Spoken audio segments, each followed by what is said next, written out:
Open your banking app. Look at that number in your checking account. To you, it looks static. It looks safe.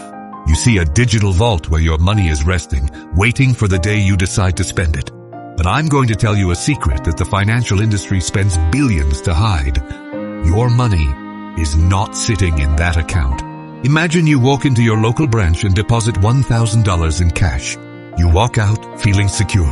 10 minutes later, a stranger walks into that same bank. They need a loan for a new delivery van for their small business. The bank doesn't go into a back room and pull from a giant pile of their own gold. They take $900 of your deposit, the money you just handed them, and they hand it to that stranger. By the time you get home and check your app, your screen still says $1,000. But in the physical world, your money is already miles away driving a van and earning the bank 8% interest that you will never see. While you sleep, your idle money is working 24/7. It's being bundled into complex trades, lent out for mortgages, and used as leverage to generate billions in corporate profits. Your bank isn't a storage unit, it's a refinery. They take your raw liquidity, process it through a system called Fractional Reserve Banking, and keep the lion's share of the wealth it creates. Today, we're pulling back the curtain. We're going to show you exactly how the money multiplier works, and more importantly, how you can stop being the bank's silent partner and start getting your cut. We've all been taught that a bank is a safe place to store our money. But legally, that's a myth. The moment you hand your cash to a teller, you are no longer the owner of those physical bills. In the eyes of the law, you have just become an unsecured creditor. You gave the bank a loan, and the only thing you have in return is a promise that they'll pay you back later. Why does this matter?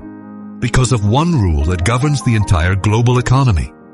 Fractional reserve banking. The rule works like this. Central banks, the banks for banks, dictate a reserve requirement.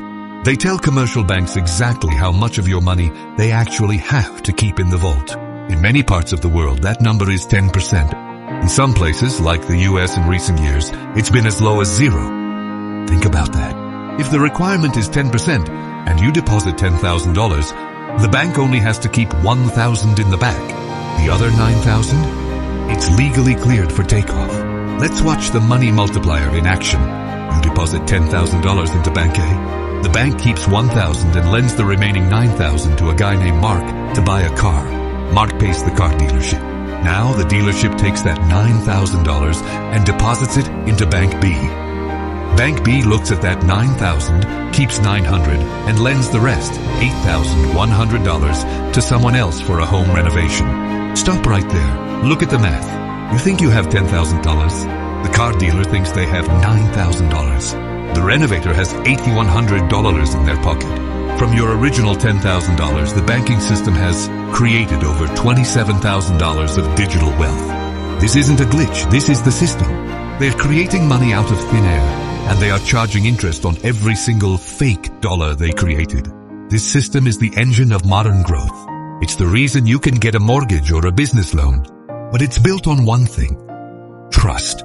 Because the bank only has a fraction of the cash, it relies on the fact that we won't all show up at once. If every customer went to the bank tomorrow morning and asked for their cash, the doors would lock. The money simply isn't there. It's out there in the world, being used to build houses and buy vans. This is the bank run, the ultimate nightmare for the financial system. So the next time you look at your bank balance, remember, your money isn't sitting well. It's out there, working a double shift, making billions for the institution that's holding it. The question is, what are you getting out of the deal? If you go to a grocery store and buy an apple for $1, you know the shopkeeper probably bought it for 50 cents. That 50-cent gap is how they stay in business. Banks are exactly the same. They are just shopkeepers, but instead of apples, they deal in money. When you store your money in a savings account, the bank is actually buying that money from you. They might pay you a price of 1% or maybe 4% interest. That is their cost. But then, they turn around and sell your money to your neighbor who wants a new house. They sell it at 7%. Or they sell it to the college student down the street who just got their first credit card at 24%. Let's look at the gap, what bankers call the spread. If the bank pays you $100 a year in interest to keep your savings, but they charge a borrower $700 a year using that same money, they just made $600 for doing nothing more than moving numbers from one screen to another. Now multiply that by the hundreds of billions of dollars sitting in accounts worldwide. That is where the billions come from. They aren't just holding your money, they are flipping it for a massive markup. The bank's entire business model depends on you being happy with the scraps, the tiny interest rate they give you, while they keep the feast. It's time to stop being the one who provides the inventory for free. It's time to understand the spread so you can start closing it. And the last part, the hidden side. So far, we've talked about the bank as a lender, but there is another side to the building. Past the teller, past the mortgage desk, is a room full of screens and high-frequency algorithms. This is where the bank stops being a bank and starts acting like a global hedge fund. The shopping list. When you deposit your money, the bank doesn't just wait for someone to ask for a car loan. They go shopping. They buy government bonds by the billions, becoming the landlord to entire nations. They buy corporate debt, betting on the success of Silicon Valley or global energy giants. They dive into the derivatives market, placing complex bets on the price of gold, the value of the yen, or the future of interest rates. They are using the ocean of cash provided by millions of depositors to enter rooms where the buy-in is $100 million. The volatility play. Here's the catch. When these investments win, the bank's executives and shareholders see record-breaking bonuses. They keep 100% of the upside. But what happens when a low-risk investment turns toxic? What happens when a global market crashes? History shows us the answer. Because your deposits are government insured, the bank can take risks that a normal person never could. They're playing with house money, and you are the house, the closer. The bank's secret is that they are never holding your money. They are deploying it. They are using your stability to fund their volatility. It's time to ask yourself, if your money is talented enough to fund a global investment portfolio, why are you only getting 0.1% for your deposit? This is where we reach the money logic shift. This is where you stop being a spectator and start becoming the bank.